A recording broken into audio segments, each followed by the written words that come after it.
Well, twelfth class students, आज हमारा topic रहेगा रेशियो एनालिसिस। लेकिन रेशियो एनालिसिस को डिफाइन करने से पहले हमें रेशियो की नॉलेज होनी चाहिए। We should know what ratio is all about. Well, ratio is the arithmetical expression of relationship between two related terms. यानी जो दो टर्म्स होंगी उनके बीच में क्या रिलेशन है, ये रेशियो बताती है और सिंपल मैथमेटिकल फॉर्म में इसे लिया जाता है। या एक दूसरे का क्या आपस में इंटर रिलेशन है, वो रेशियो बताती है। जहाँ तक अकाउंटिंग रेशियो का ताल्लुक है, अकाउंटिंग रेशियो रिलेशनशिप दिखाते हैं प्रॉफिट एंड लॉस अकाउंट और बैलेंस शीट। अब जहाँ तक इन अकाउंटिंग रेशियोज का ताल्लुक है, ये सिंपल नंबर में हो सकते हैं, जैसे 2:1 से 2 कहते हैं, या परसेंटेजेस में हो सकते हैं, या टाइम्स में हो सकते हैं, या फ्रैक्शन में हो सकते हैं। अब जहाँ तक ताल्लुक है रेशियो एनालिसिस का, well, ratio analysis is a controlling technique basically. It's a technique which establishes a relationship between variables of financial nature. या रेशियो एनालिसिस रिलेशनशिप बताता है फाइनेंशियल फैक्टर्स का इन बिजनेस में। ये एक टूल है जो प्रोवाइड करता है फाइनेंशियल डायग्नोसिस के लिए डेटा। और रेशियो एनालिसिस का जहाँ तक ताल्लुक है, ये एक क्लियर कट पिक्चर देता है उस ऑर्गेनाइजेशन की जब हम उनकी फाइनेंशियल स्टेटमेंट्स का कंपैरिजन करते हैं। अब इसके सिग्निफिकेंस या ऑब्जेक्टिव यही है कि जो क्रेडिटर्स हैं, शॉर्ट टर्म या लॉन्ग टर्म, दोनों के लिए बेनिफिशियल है। उन्हें मालूम पड़ जाता है उनके रेशियोज के थ्रू की फर्म की क्या हालत है, अच्छी है या बुरी है, और अकॉर्डिंगली वो फिर उधार देते हैं। सिमिलरली मैनेजमेंट का जहाँ तक ताल्लुक है, they have different types of ratios with them. These ratios help them in decision making, financial forecasting, communication, control.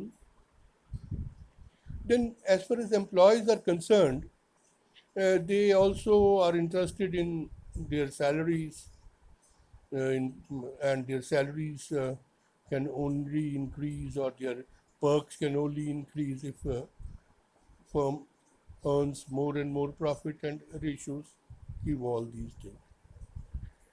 Then government is also interested in making policies and plans for that business or that line of product, so ratios help them in that area also.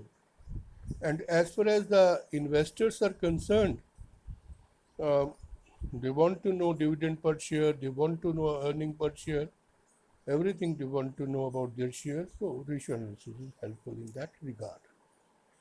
जहाँ तक ratio analysis का ताल्लुक है, इस सबसे पहले तो हम शॉर्ट टर्म सॉल्वेंसी जो है, या शॉर्ट टर्म फाइनेंशियल पोजीशन, या टेस्ट ऑफ लिक्विडिटी करते हैं। जहाँ तक शॉर्ट टर्म सॉल्वेंसी का ताल्लुक है, इसमें करंट रेशियो और क्विक रेशियो निकाले जाते हैं, और एब्सोल्यूट लिक्विडिटी रेशियो भी निकाले जाते हैं। लेकिन for 11th-12th I think current ratio और क्विक रेशियो ही सिलेबस के लिए काफ़ी है। अब करंट रेशियो का जहाँ तक ताल्लुक है, ये करंट एसेट्स को करंट लाइबिलिटीज़ के साथ डिवाइड किया जाता है। अब करंट लाइबिलिटीज़ आप जानते हो, वो लाइबिलिटीज़ जो विद इन 1 ईयर में आपने पे कर दी हो, या करंट एसेट्स वो एसेट्स हैं जो विद इन 1 ईयर में रियलाइज किए जाते हैं। तो इन दोनों का डिवीजन करके हम प्योर रेशियो में, प्योर फॉर्म में हम इसका रिज़ल्ट निकालते हैं। जैसे अगर हमारे करंट एसेट्स 1 लाख हैं, तो करंट लाइबिलिटीज़ हमारी 50,000 है, तो हम 1 लाख को 50,000 से डिवाइड करके रेशियो निकाल लेंगे 2:1। तो जहाँ तक ताल्लुक है 2:1, वैसे भी देखा जाए तो आइडियल रेशियो माना जाता है करंट रेशियो, क्योंकि if assets are double the liability, तो कल को कोई भी प्रॉब्लम अगर कंसर्न को होगी तो वो उसको फेस कर पाएगा। Then we have quick ratio. अब क्विक रेशियो वो रेशियो है जो 1 साल से कम के पीरियड की रियलाइजेबल वैल्यू एसेट्स की लेता है। तो हम क्या करते हैं, जो भी करंट एसेट है उन सब में से 2 को निकाल देते हैं। एक स्टॉक को निकाल देते हैं, दूसरा प्रीपेड एक्सपेंसेस को निकाल देते हैं, क्योंकि स्टॉक बहुत टाइम लेता है सेल करने में, और जहाँ तक प्रीपेड एक्सपेंसेस का ताल्लुक है उनका भी ऑलरेडी पेमेंट हो चुकी हुई है, तो नॉर्मली वो रियलाइज़ नहीं करेंगे। तो हम इन दोनों को लेस कर देते हैं, निकाल देते हैं और रेशियो लगा देते हैं। This quick ratio is equal to, और liquid ratio is equal to, या acid test ratio is equal to quick assets upon current liabilities.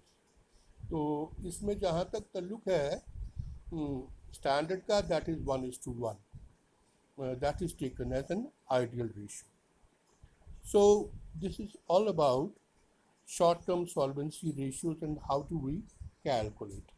So 12th class students, this is what we studied today. Thank you very